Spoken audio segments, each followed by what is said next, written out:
Israel are actively and deliberately pushing India and Pakistan toward a major war is a common feature of strategic conspiracy theories, particularly those circulated in certain segments of Pakistani and international media. While it dramatically oversimplifies a complex geopolitical landscape, it is a compelling narrative that warrants a detailed examination of the underlying facts, perceptions, and strategic interests at play. This analysis will deconstruct the theory, explore the grains of truth that fuel it, and explain the far more likely, albeit less dramatic, reality of great power competition in South Asia. It is not a story of a simple trap, but one of complex alignment, strategic leveraging, and the dangerous game of playing with regional rivalries. Deconstructing the narrative. Netanyahu pushes India, Trump pushes Pakistan. The core of this theory rests on a series of observed alliances and policy shifts, which are then interpreted as a coordinated Machiavellian plot. 1. The Israel-India nexus and the Netanyahu push. The India-Israel relationship has transformed from a cold, clandestine affair into a robust public strategic partnership, largely under Prime Minister Narendra Modi. From the perspective of Islamabad and its supporters, this is not just a bilateral friendship, but an alliance built against Pakistan. Convergence on terrorism. Both India and Israel position themselves as frontline states in the global war on terrorism.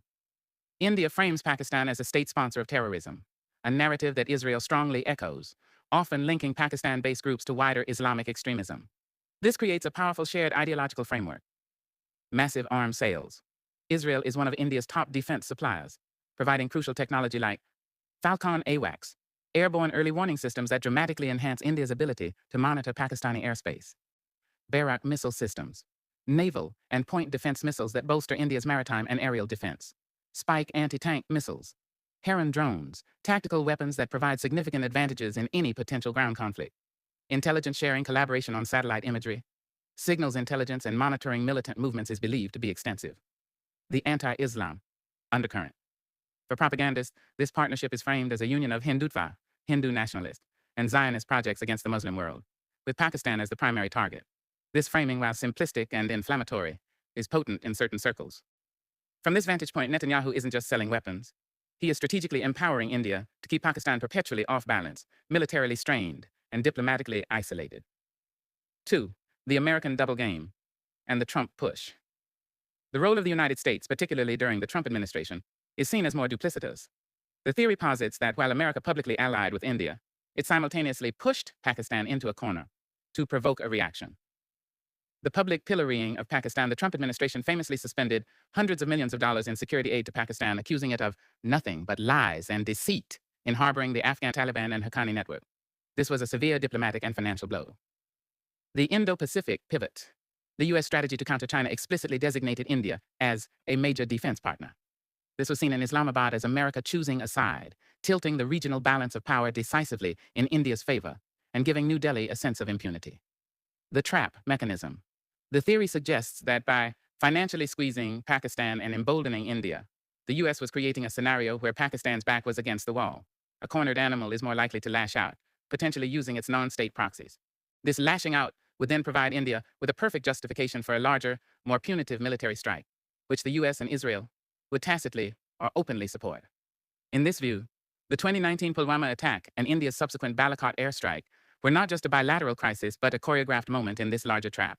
The more nuanced reality, leverage, not war. While the trap narrative is compelling, it attributes a level of coordination and simple causality that ignores the complex, often contradictory, nature of international relations. A more accurate description is that the US and Israel are not pushing for war, but are expertly leveraging the India-Pakistan conflict to advance their own strategic goals. 1. America's primary interest, stability, and containing China. The United States' paramount interest in South Asia is not an India-Pakistan war, but strategic stability. A major war between two nuclear-armed nations would be a global catastrophe, disrupting the global economy, creating a massive refugee crisis, and potentially drawing in China and the US itself.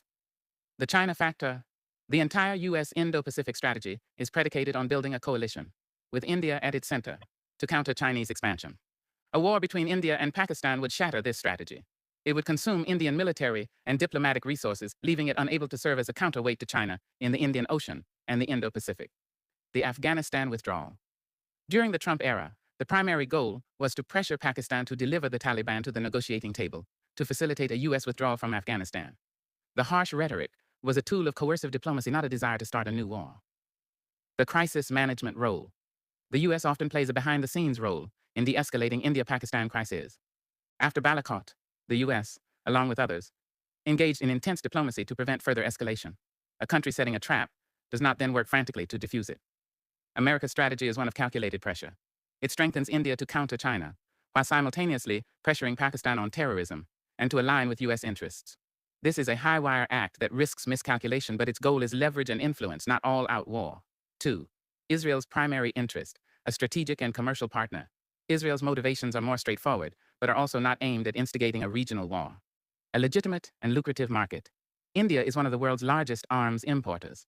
For Israel's defense industry, this is a commercial bonanza. The relationship is driven as much by profit as by strategy. Breaking diplomatic isolation. For decades, Israel was isolated in Asia due to the Arab and Muslim world's support for Palestine. A strong relationship with a giant like India is a diplomatic coup, breaking this isolation and granting Israel immense legitimacy. A common adversary, not a proxy war. While both nations see a threat from Islamist militancy, Israel does not need India to fight its battles. It conducts its own operations. The partnership provides intelligence, technology, and diplomatic support that strengthens both nations independently. Turning India into a proxy against Pakistan would be counterproductive, as it would destabilize a valuable partner. Conclusion. The self-sustaining cycle of distrust. In conclusion, the idea of a deliberate trap set by a Washington-Tel Aviv axis is a conspiracy theory that misreads the core objectives of the involved states. The reality is far more dangerous in its complexity. The US and Israel are not puppeteers pushing for war. They are external powers, aggressively pursuing their own interests within the volatile framework of the India-Pakistan rivalry. Their actions, arming India, pressuring Pakistan, and forming a tight strategic triangle, have undoubtedly altered the regional balance of power. This alteration has several effects. 1. It emboldens India to consider more aggressive military responses to provocations, as seen with Balakot. 2. It deepens Pakistan's sense of strategic encirclement, potentially pushing it closer to China and making it more reliant on asymmetric warfare as a deterrent. 3. It creates a more volatile and unpredictable security environment where miscalculation becomes more likely. The trap, therefore, is not a deliberate snare laid by Washington and Tel Aviv, but a structural trap of heightened tensions and arms racing that their policies contribute to. It is a cycle where the pursuit of leverage by great powers feeds the paranoia and military preparations of the regional rivals, making the prospect of a catastrophic war, even if no one wants it, more possible than ever.